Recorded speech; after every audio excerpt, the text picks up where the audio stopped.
Welcome back. आप देख रहे हैं आपके शेयर हमारी राय। इस कार्यक्रम में आप अपने शेयर बाजार से जुड़े सवालों के जवाब पाते हैं हमारे एक्सपर्ट से, और आज के हमारे एक्सपर्ट हैं Mr Anshul Jain, head of research, Lakshmi ji investments. Anshul, आपका बहुत बहुत स्वागत है कार्यक्रम में। नमस्कार नमस्कार आपके सभी दर्शक। How was your holiday? बहुत बढ़िया। मस्ती किया? बहुत ज्यादा। अच्छा, ये मार्केट को क्या कर दिया? मार्केट आप लोग के भरोसे छोड़ गए थे, आप लोग नहीं संभाल पाए। चलिए, अब बताइए अब करना क्या है इन लेवल्स पे? अभी तो नहीं, कहीं सपोर्ट नहीं दिख रहा। फिर? निफ्टी पे एक गैप है, छोटा सा गैप है। 22 एग्जैक्टली ड्रॉ ही कर देता हूँ। निफ्टी पे 7 अप्रैल 8 अप्रैल के बीच में एक छोटा सा गैप छूटा हुआ है। 22,270, 22,254। ओके। मोस्ट लाइकली पहले वो फिल होने आ रहा है, वो फिल होगा, उसके बाद ही किसी तरह का कोई बाउंस बैक दिख सकता है। 75 मिनट के चार्ट पे फिलहाल हम बेरिश फेयर वैल्यू गैप के अंदर से रिजेक्शन कैंडल बनाए हैं। अगर बाउंस बैक करना है तो अब दो ही चीज है। यहाँ से अभी जो प्रोबेबिलिटी है, 80% प्रोबेबिलिटी है कि हम 22,270, 22,254 इस जोन को टेस्ट करने जा रहे हैं।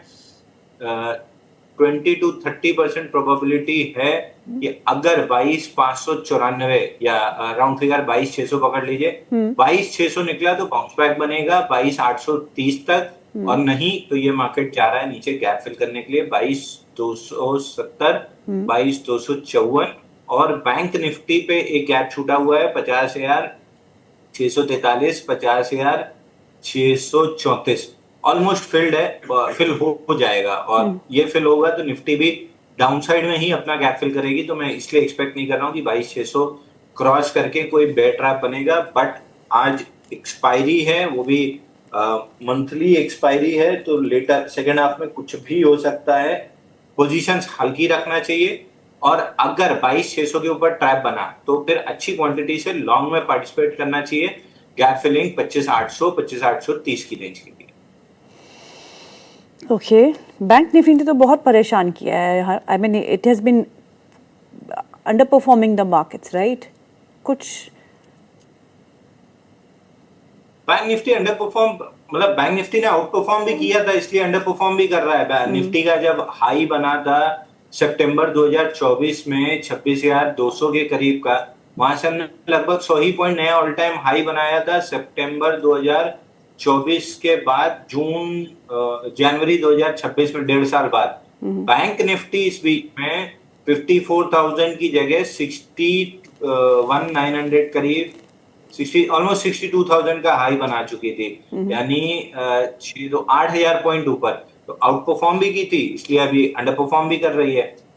और अंडर परफॉर्म भी नहीं कहना चाहिए, क्योंकि निफ्टी अपने मार्च 2025 के लोज के आसपास आगे खड़ा है। बैंक निफ्टी मार्च के लो से अभी भी लगभग 2,500 पॉइंट ऊपर है। तो अंडर परफॉर्मेंस तो नहीं कहना चाहिए, लेकिन हाँ, करेक्शन थोड़ा सा बैंक निफ्टी में रिलेटिवली हार्ड है, बट अंडर परफॉर्मेंस नहीं है। देखेंगे तो आउट परफॉर्मेंस ही है नीचे की तरफ। और मोस्ट लाइकली जब तक निफ्टी डबल बॉटम बनाएगा, बैंक निफ्टी हायर लो बनाएगी, ऐसा एक्सपेक्टेड है, और जनरली ऐसा होता भी है। क्योंकि कल बाजार बंद है तो निफ्टी की जो मंथली एक्सपायरी है वो आज ही होगी, जिसकी वजह से हम काफ़ी वॉलेटाइल मूव्स देख रहे हैं। कभी कभी रिकवरी आ रही है लेकिन वो सस्टेन नहीं हो रही है, the recoveries are being sold off. तो चलिए अब सवाल जवाब का सिलसिला शुरू करते हैं। बहुत सारे व्यूअर्स जो है लाइन में खड़े हैं क्योंकि अंशुल जी एक हफ्ते के बाद आ रहे हैं। तो पहला सवाल ले लेते हैं। पहला सवाल है मोहम्मद अरशद का। वो पूछते हैं टाटा पावर 360 पे खरीदा है, अब क्या करूं?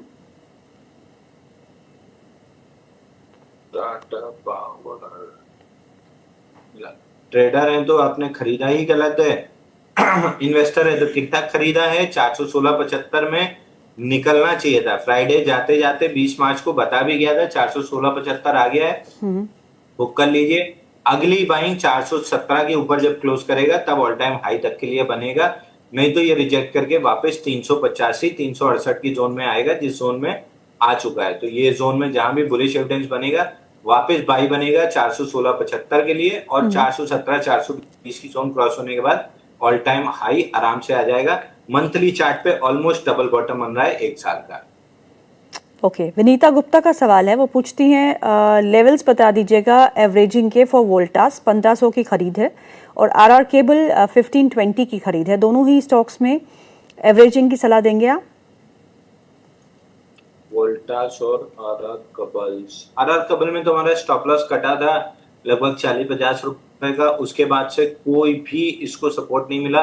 लॉन्ग लिक्विडेशन कंटिन्यूअसली चल रही है, 1393 भी हो गया है, 1303 भी हो गया है। 1303 के ऊपर अगर आज क्लोज करता है तो बाउंस बैक करेगा 1365 1390 की तरफ, अगर इसके ऊपर क्लोज किया तो। अगर क्लोज नहीं किया तो फिर अगली डाउनसाइड में जो लो है वो है 1215, वहां तक आ सकता है। तो आरआर केबल्स आज मेक और ब्रेक है, 1303 के ऊपर क्लोज किया तो बाउंस बैक, नीचे क्लोज किया तो 1215। वोल्टास में तो बिल्कुल भी नहीं, वोल्टास में ब्रेकआउट फेल हुआ है 1470 में और 1430 का स्टॉप लॉस काटा है। उसके बाद लिक्विडेशन में 1288 आना था जो कि आ चुका है। अगर यहाँ पे हायर लो बना, जिसकी अभी इंडिकेशन नहीं है, अगर बना तो ये बाउंस बैक करेगा। इंडिकेशन नहीं है इसका मतलब या फिर प्रोबेबिलिटी ज्यादा है कि ये वीकली स्विंग लो टेस्ट करने जाएगा और वीकली स्विंग लो 1192 पे है।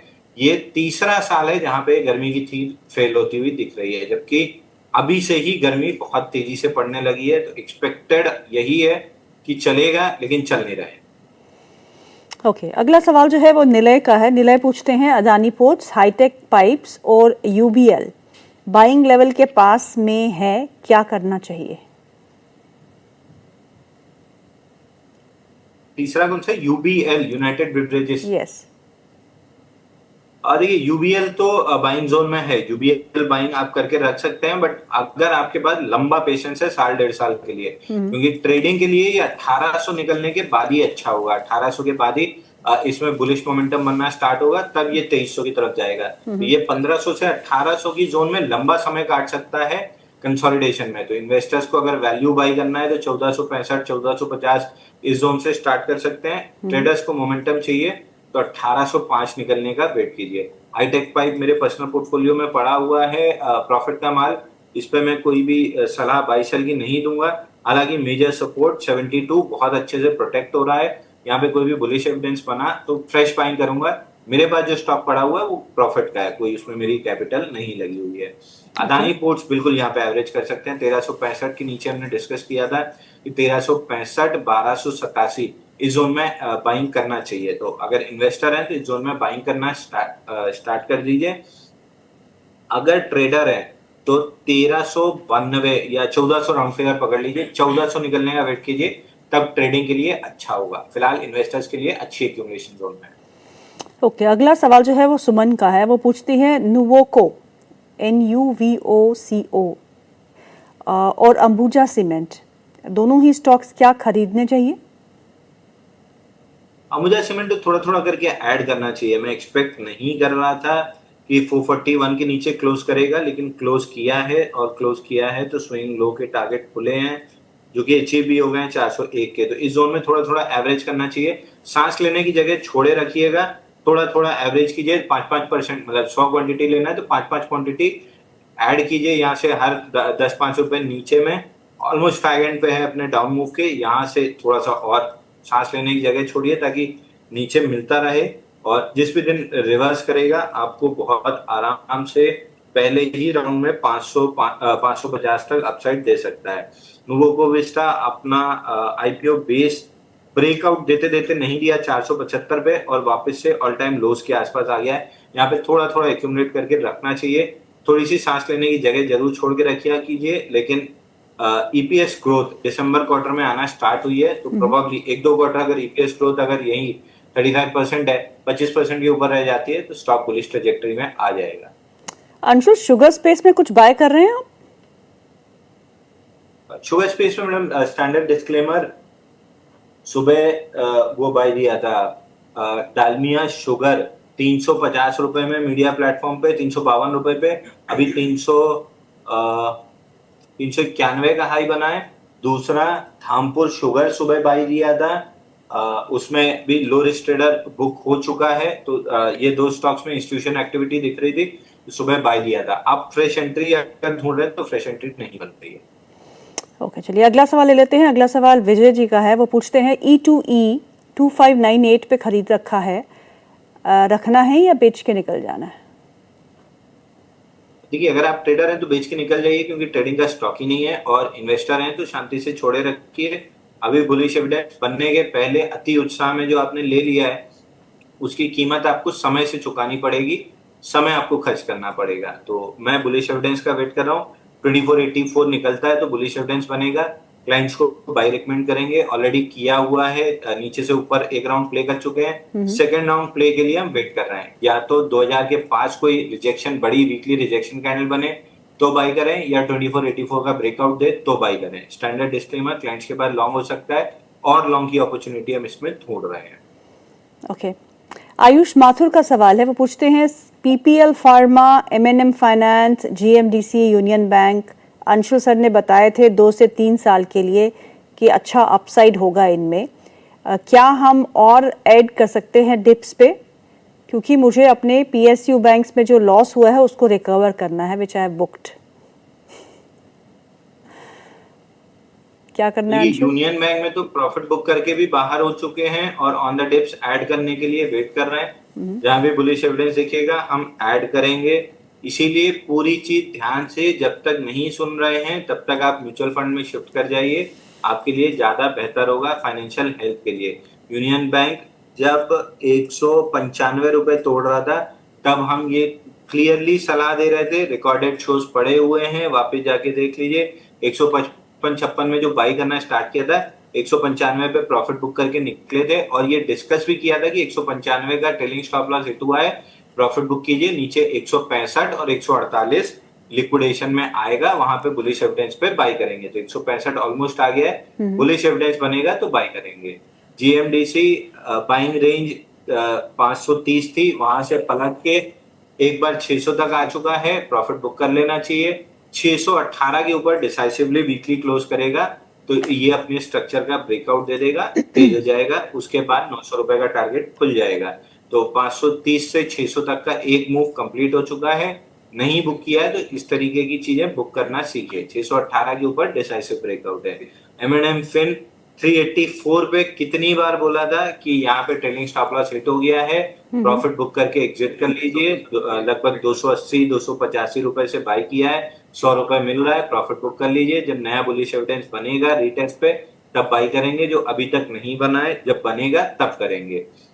इसके बाद PPL फार्मा 144 के आसपास ही झूल रहा है। 144 के ऊपर एक decisive weekly closing candle, last week बहुत बेहतरीन कैंडल बनी थी, बस वो 144 के ऊपर क्लोज नहीं कर पाई। तो एक डिसाइसिव कैंडल इंस्टीट्यूशन वॉल्यूम के साथ 144 के ऊपर क्लोज कर ले तो PPL फार्मा वापस से बाई बन जाएगा।